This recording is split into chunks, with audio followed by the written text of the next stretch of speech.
إن الله وملائكته يصلون على النبي يا أيها الذين آمنوا صلوا عليه وسلموا تسليما اللهم صل على محمد وآل محمد. محمد. بسم الله الرحمن الرحيم. الحمد لله الأول قبل الإنشاء والأحياء والآخر بعد فناء الأشياء والإنشاء العليم الذي لا ينسى من ذكره ولا ينقص من شكره ولا يخيب من دعا ولا يحتاج من رجا. اللهم إني أشهدك وكفى بك شهيدا وأشهد جميع ملائكتك وسكان سماواتك وحملة عرشك ومن بعثت من أنبيائك ورسلك وأنشأت من أصناف خلقك أني أشهد أنك أنت الله لا إله إلا أنت وحدك لا شريك لك ولا عديل ولا خلف لقولك ولا تبديل وأن محمدا صلى الله عليه وآله عبدك ورسوله أدى ما حملته إلى عبادي وجاهد في الله عز وجل حق الجهاد وأنه بشر بما هو حق من الثواب وأنزل بما هو صدق من الإقام. اللهم ثبتني على دينك ما أحييتني ولا تزغ قلبي بعد إذ هديتني وهب لي من لدنك رحمة إنك أنت الوهاب. صل على محمد وعلى آل محمد واجعلني من أتباعي وشيعتي واحشرني في زمرتي ووفقني لأداء الفرد الجمعات وما أوجبت علي فيها من الطاعات وقسمت لأحياء من الطاعة في يوم الجزاء إنك أنت العزيز الحكيم. اللهم صل على محمد وآل محمد. Bismillahirrahmanirrahim. Dear brothers and sisters, Assalamu alaikum wa rahmatullahi wa barakatuh. As we do on every Friday, I begin with reminding myself and you to have the taqwa of Allah subhanahu wa ta'ala, the remembrance of Allah subhanahu wa ta'ala, the awareness and the fear of Allah subhanahu wa ta'ala. And that He is all knowing, all watchful of every action and everything that we are doing. So we have to be very careful in our every action and to have the taqwa of Allah subhanahu wa ta'ala. It is important that we apply the taqwa of Allah to how we interact with people, with each other, with our families, so that we can interact with the best of ikhlaq and the best of manners, following in the traditions of the Prophet Muhammad sallallahu alaihi wasallam, and our imams. We often see that things get heated and we get angry in our discussions, or something happens and we lose our cool.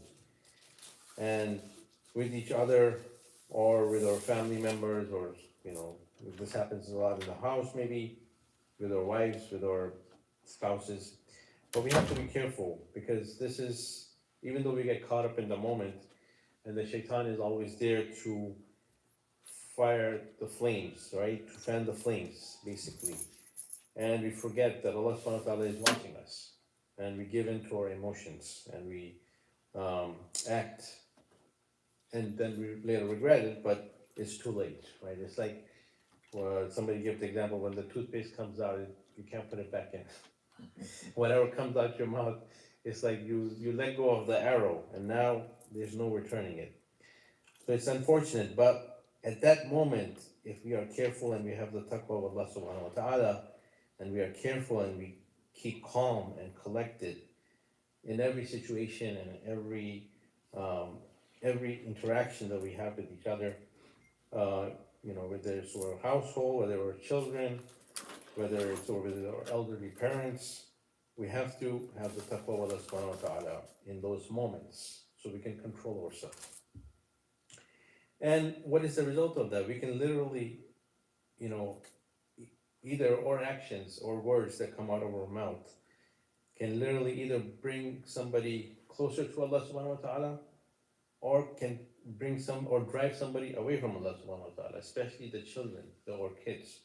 When we act in anger, or we are, forceful, and we are not thinking about, what we're saying, this can have a negative impact on those kids, on our grandkids. And they can,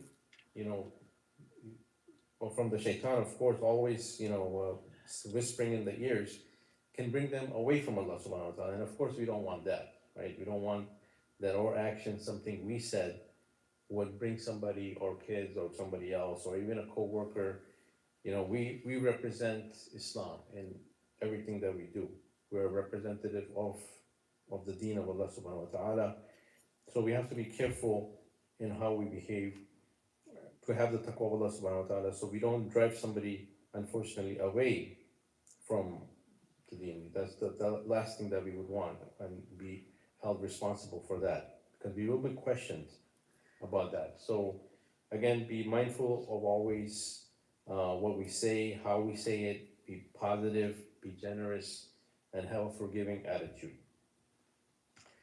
So the taqwa of Allah subhanahu wa ta'ala is there not only to control our nafs from the temptations of the glitters of this world, the money, the riches, the fancy materialistic gadgets, which are all temporary, as we know, and we will be gone in the blink of an eye. But the taqwa of Allah subhanahu wa ta'ala is also there to act as a shield and protect us from internal and external factors. The internal factors is our own self, right? That is, if left without any discipline and checks, can be act as an animal. Just like Allah subhanahu wa ta'ala has made us, ashraf al-makhluqat. But at the same time, without the deen, without the taqwa of Allah subhanahu wa ta'ala, we can drop to the level of the animalistic behaviors. Or we can, with the taqwa of Allah subhanahu wa ta'ala and following the deen that Allah subhanahu wa ta'ala and the Imam, the Prophet and the Imam gave us, we can reach the heights of, the angels. So it's up to us. And we are here every Friday to remind ourselves of how to be like the angels and go towards that way instead of, the other way. So we always have a choice, and we have to make the right choices. And we see that, right? I mean, we see that from the news, how people behave and what they do. We can see it in the news. We can see that when we see the Zionists, unfortunately, cheering the suffering of the people of Gaza, right? There was an example that the Zionists, when they know that on the other side of the fence, the people have no food and they have no ways of feeding themselves, on this side, they were doing what? They were doing a barbecue. So they can smell the food, and you know how strong is the barbecue smell. When our neighbor is having a barbecue, we say, "Oh my God, what is this guy is doing? He's having a barbecue." Again, it's so strong. So this is the animalistic behavior of the people. When you don't care about your fellow human being, not only you don't care, you want to, push it and stab them in the back, like you're torturing them again. First of all, you're not allowing them food. Then you're making a barbecue next to them and making the situation even worse.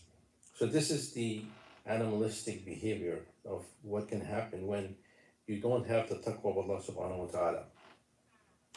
They have no sympathy, no human feelings for the children and the babies that are dying. And of course, the external factors are the things that are around us, that influence on how we think and how we view things, such as our friends or colleagues. If they are a bad influence on us, then they're gonna lead us to the wrong way. And we know that, by many examples of, you can tell by somebody how somebody is by looking at their friends. The friends have such an influence on a person. These are the external factors that have influence on us. They are like a mirror to you. So you have to have good friends. It's always important to have the taqwa of Allah subhanahu wa ta'ala, even when choosing who is your friend and who is, you're hanging around with, especially for our kids. We have to teach them to identify who can be a good friend from who can be a bad person that you don't want to be associated with them. And we have to teach them this. This is an important lesson that we must, make sure that our kids or teenagers or younger, children, that they have a good influence So they have to, but it all boils down to that they have to have the taqwa of Allah subhanahu wa ta'ala in the heart so that they can be shielded from all these forms of wrongdoing and sins. صلوا على محمد وآل محمد. اللهم صل على محمد وآل محمد وعجل فرجهم. One of the other benefits of the taqwa of Allah subhanahu wa ta'ala is, which is mentioned in the Quran in Surah 65, verse 4. It says, وَمَنْ يَتَّقِ اللَّهُ يَجْعَلْ لَهُ مِنْ أَمْرِهِ يُسْرًا, which means that whoever is mindful and has the awareness of Allah, مَنْ يَتَّقِ اللَّهُ, Allah subhanahu wa ta'ala, will make their matters easy for them. Min amrihi yusra. So this is another benefit that Allah subhanahu wa ta'ala is, not only is the taqwa is a shield for us, it's a protection for us, but here Allah subhanahu wa ta'ala is saying that He will take away your tensions and your troubles. This is the answer to our troubles and our tensions, our stresses, our worries. Everybody is going through something. Nobody's perfect. Everybody, is going through many difficulties, whether personally, whether somebody, from your family or whoever, money problems, family problems, health issues. Somebody has something. Everybody.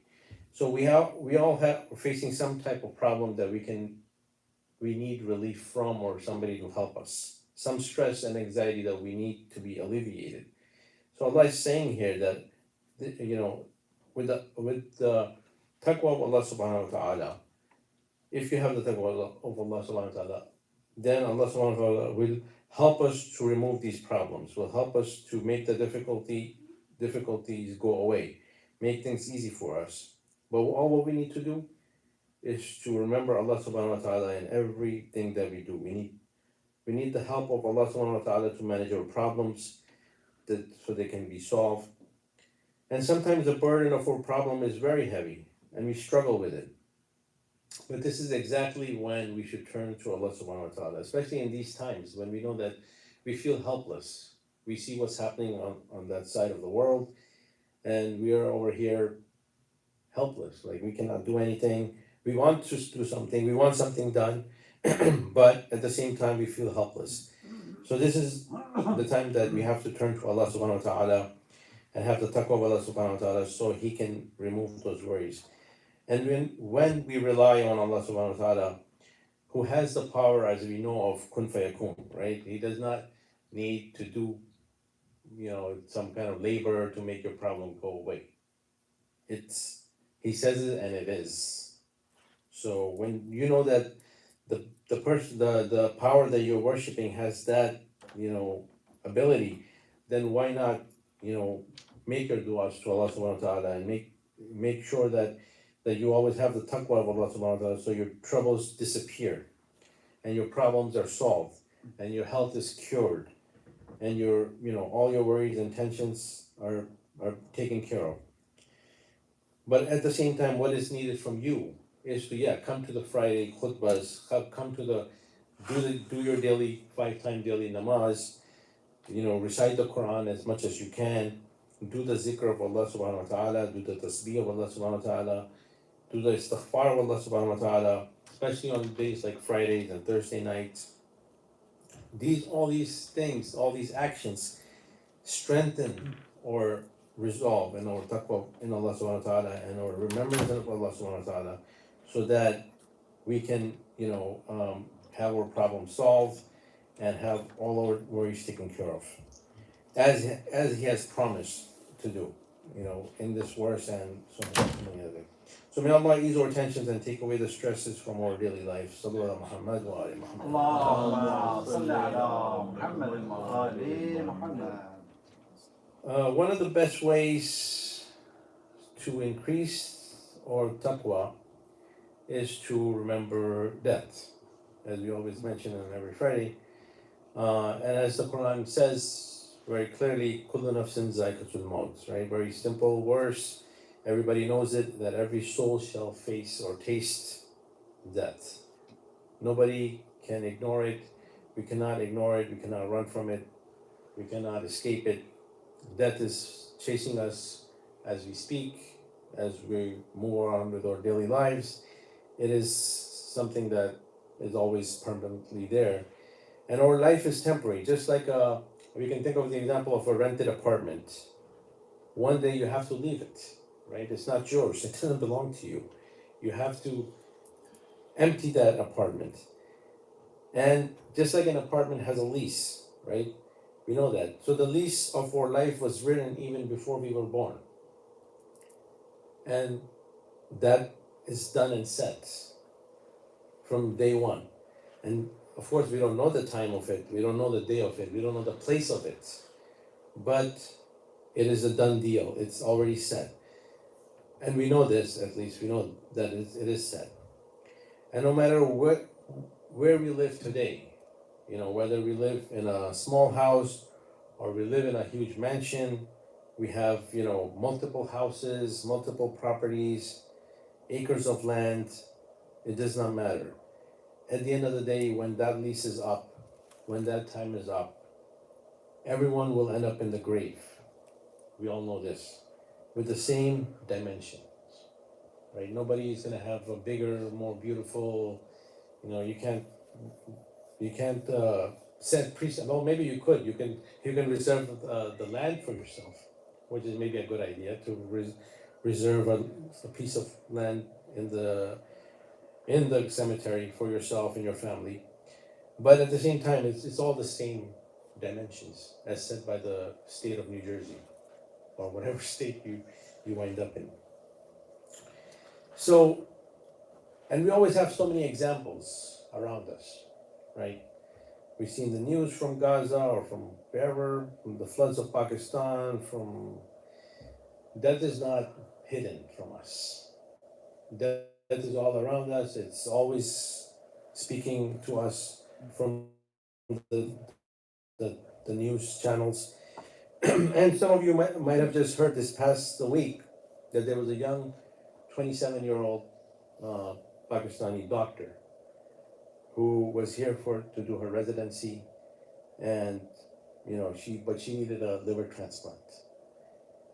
And even though it's so hard to get a liver transplant, it's not easy to get any kind of, if you need a donor for liver, kidney, whatever it is, it's pretty difficult. But luckily in her case, everything was ready. She did, was set to go on surgery.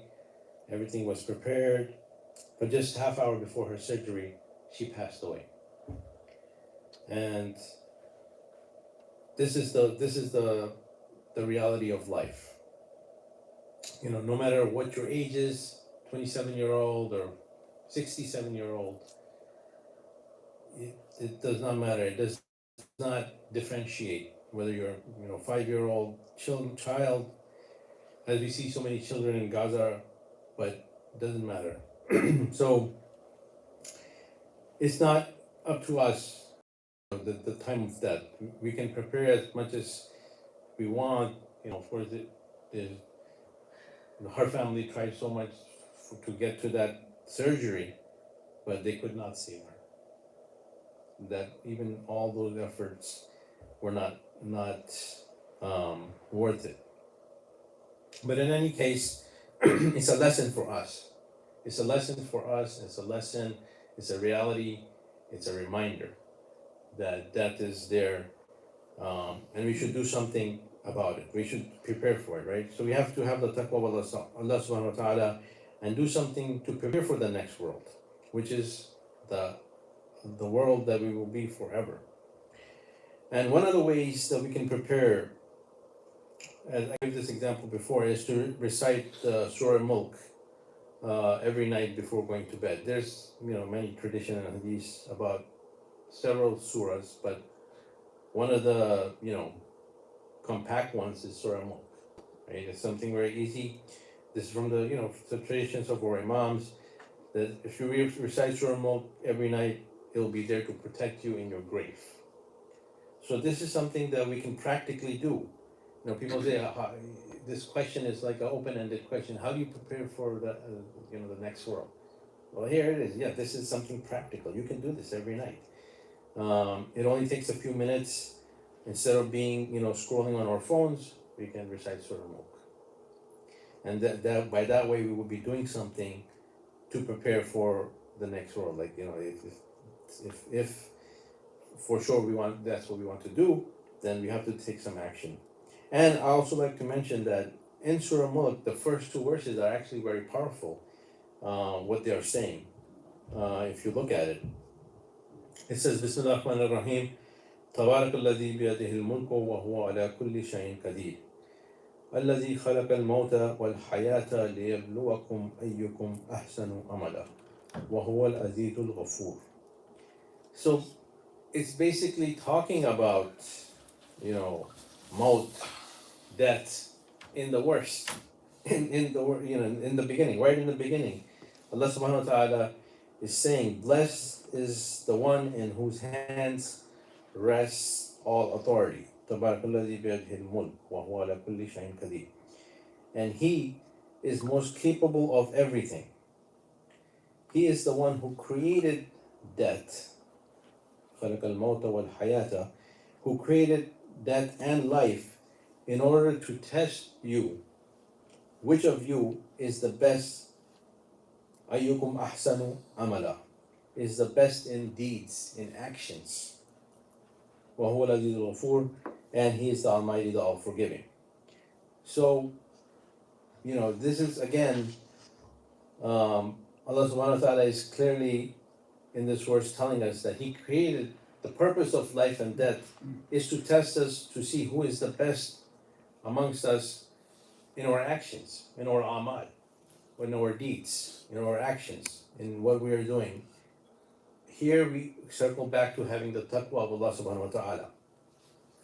That in every moment and in every action and every thought that we have, every process that we do, we should have the taqwa of Allah subhanahu wa ta'ala, so that we can be on our best behavior, we can have the best action, we can have the best ikhlaq, and do everything with a pure, genuine heart, khulus, so that at all times we are under the mercy of Allah subhanahu wa ta'ala, under the barakah of Allah subhanahu wa ta'ala, and that we are doing the best that we can do.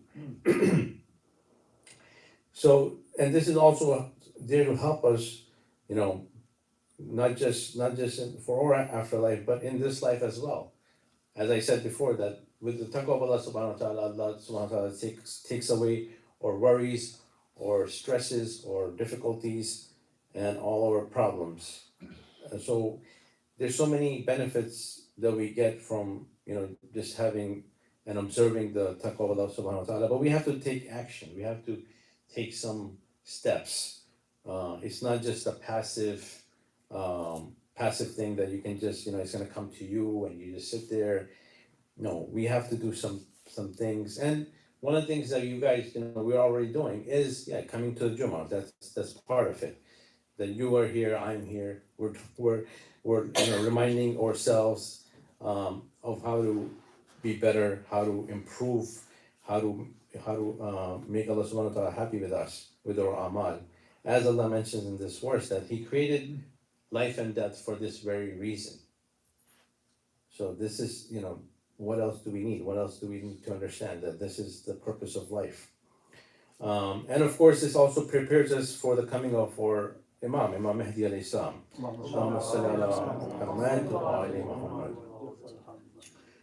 Which is our mission, which is our goal all the time, that we should be preparing for the coming of the Imam, as we know that the times are not getting any better.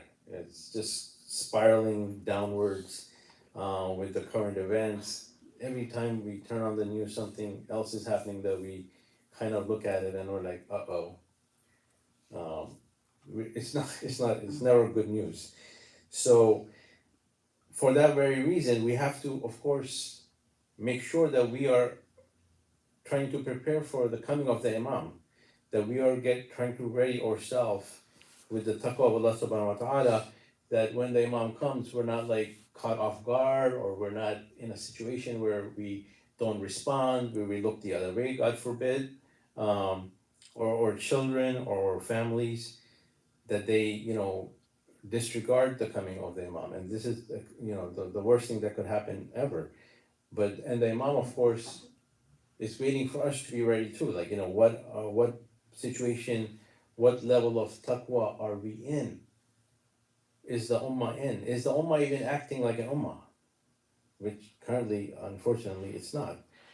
But are we ready? Are we getting there? So all these things are interconnected, and we have to make sure that we're doing our part to be ready and getting ourselves ready for the Imam of fourth time. So may Allah help us to do the best amal and pass our tests in this life and in the hereafter. Sallu ala Muhammad wa ali Muhammad. اللهم صل على محمد وآل محمد.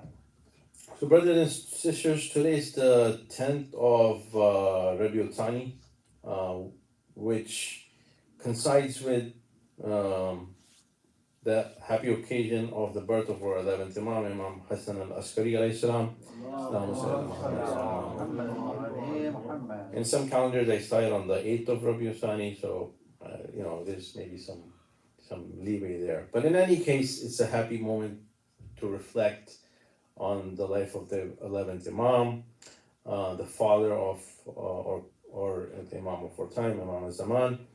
So and of course it's always important to gain the knowledge from the Imams and recount their stories, learn from their life.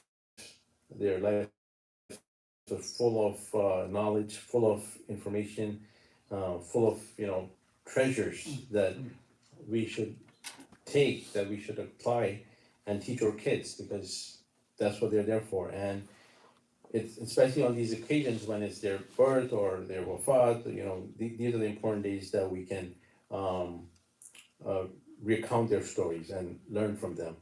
It also happens to be the, I think, wafat for Masum Kum, which I think tomorrow Brother Farhan will give a majlis about that. But going back to the Imam, 11th Imam, you know, he was born in Medina on the 10th of Rabiul Thani in 232 Hijri. And he died in Samarra, Iraq on the, 8th of Rabiul Awwal, 260 Hijri, at the age of only 28 years old. So right now, before I mentioned the age of the girl, the doctor who died at 27 years old. Or Imam, 11th Imam, died at the age of 28 years old. So he was very young. His period of imamate was only for 6 years, 6 short years. But of course, there's many lessons to be learned from the 11th Imam.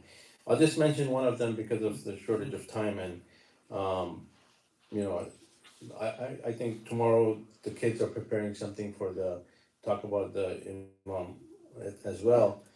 But one of the stories that everybody knows, but just to recount it, that when one of the miracles of the Imam was that when there was a drought in Samara, and the ruler Mutamid ordered the people to pray and make dua, and they were going to make duas and making special prayers for the rain, but the rain did not come.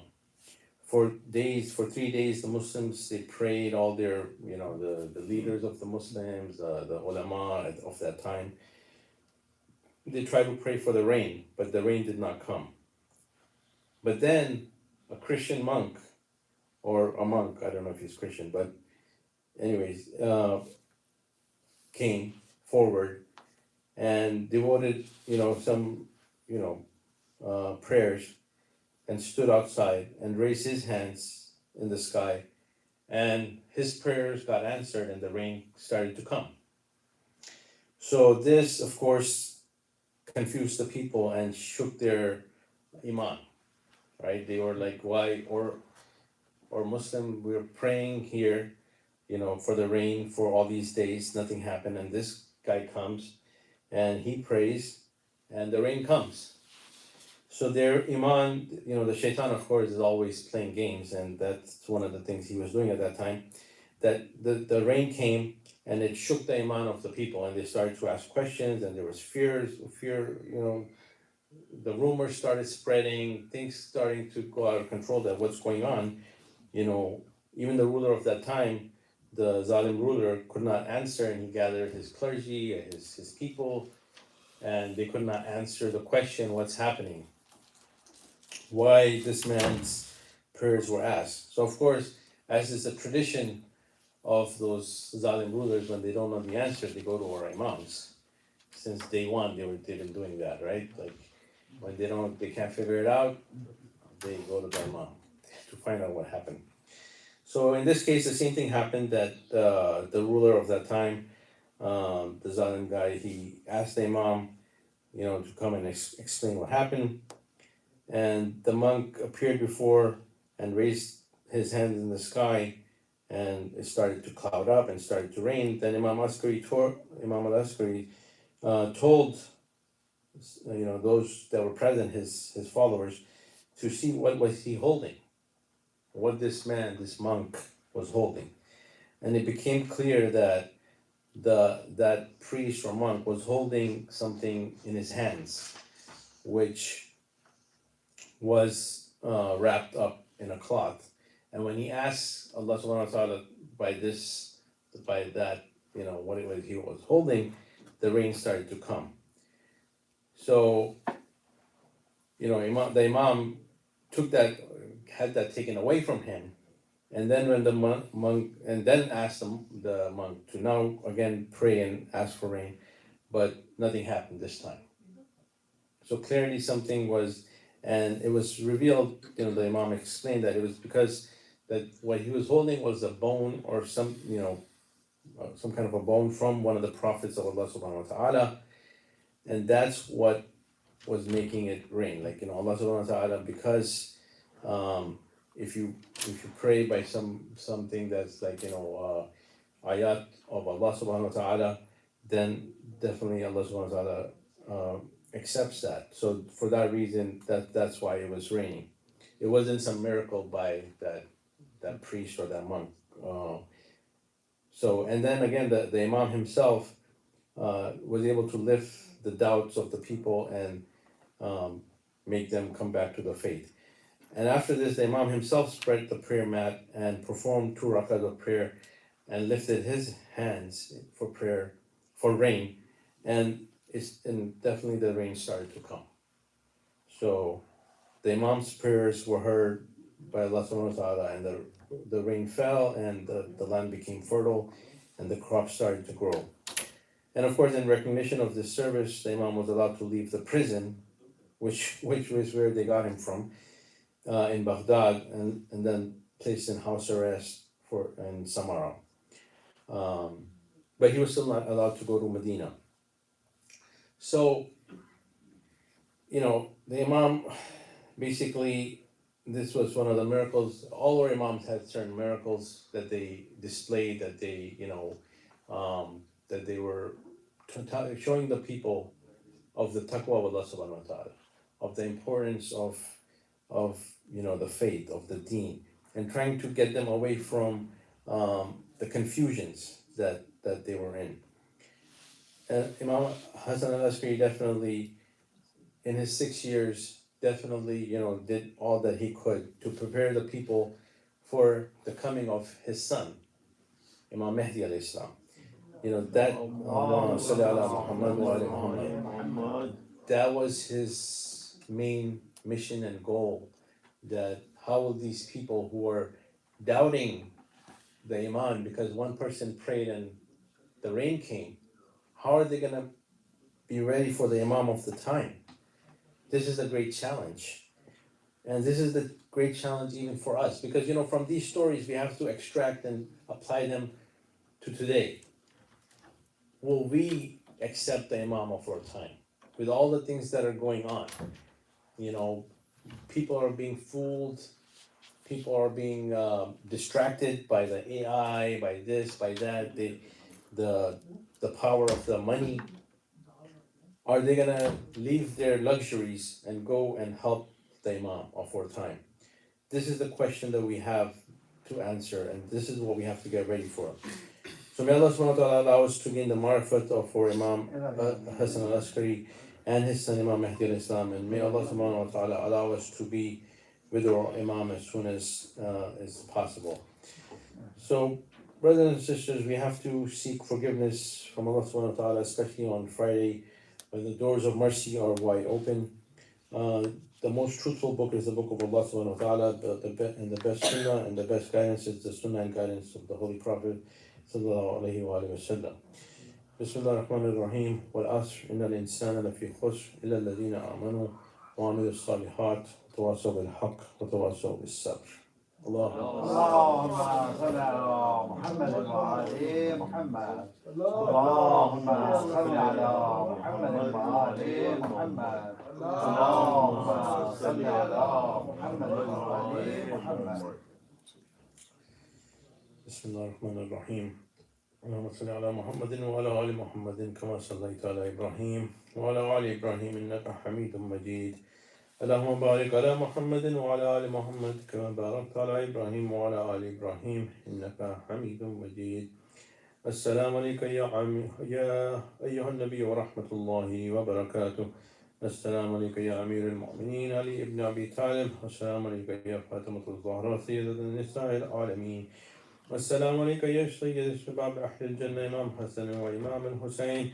السلام عليك يا أئمة المسلمين علي بن الحسين ومحمد بن علي وجعفر بن محمد وموسى بن جعفر وعلي بن موسى ومحمد بن علي وعلي بن محمد وحسن بن علي والخلف الهادي المهدي والسلام. اللهم صل على محمد وآل محمد. بسم الله الرحمن الرحيم. So brothers and sisters, we were talking about having the taqwa of Allah subhanahu wa ta'ala is the most important thing that we can do, and that we always gather on Fridays to remind ourselves of, because the taqwa of Allah subhanahu wa ta'ala is the heart of the deen. It is the very essence of everything that we do.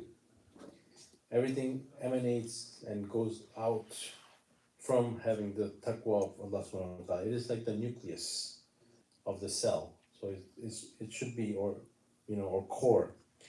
And everything that we learn from the Prophet, from the Quran, from the Imams,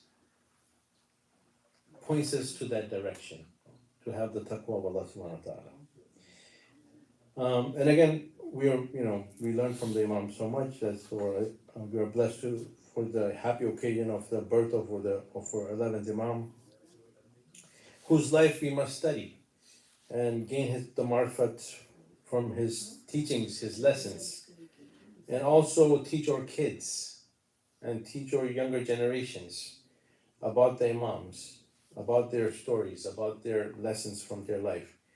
And as we can see, the life of the 11th Imam was spent in suffering, in a constant house arrest or in prison.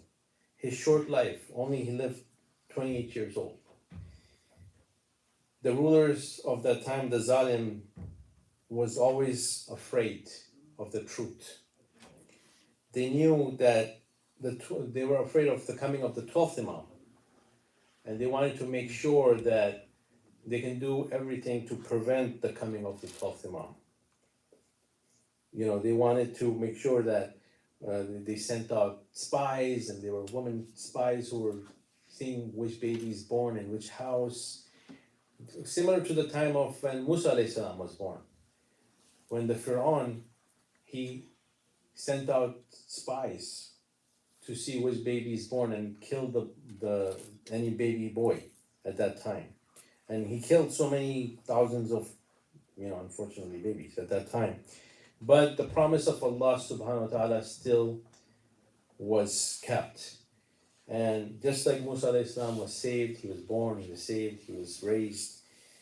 Just as, no matter what the tyrant of the time tried to do, in the same manner, we know is our belief that Imam Mahdi alayhi salam was definitely, born, and he was there, and he actually, led the funeral prayer of his father. Of course, or non-Shia brothers, they think that Imam Mahdi is going to be born, and even though they know that he's going to be the 12th Imam, they don't know how to explain how his father is going to come again. Then the 11th Imam has to come back to born him. It's kind of gets confusing. In any case, thank God we have the right story on our side. So the Imam, again, the Imam was under constant and fear, under constant threat, but he bravely carried out his mission. And we can see today in the world that we're living in the same kind of environment where freedom of speech has now been, you know, pretty much eliminated, looks like, or going in that direction over here where college universities cannot speak up, the students can't say what they want, everybody's in fear, professors cannot speak up, everybody's watching their. You just saw the example where a comedian was, taken off air because he mentioned something, even though he's a comedian and it is their job to make light of certain things. And he was fired basically for, suspended. So the world is going in that same direction of constant fear and constant apprehension from the rulers of the time who are always afraid of the truth. They're always afraid of the haqq, the reality. So, and we can see that today from everything that's going on. What happened a few weeks ago in the UN when the leaders of the world came together, but they only gave lip service.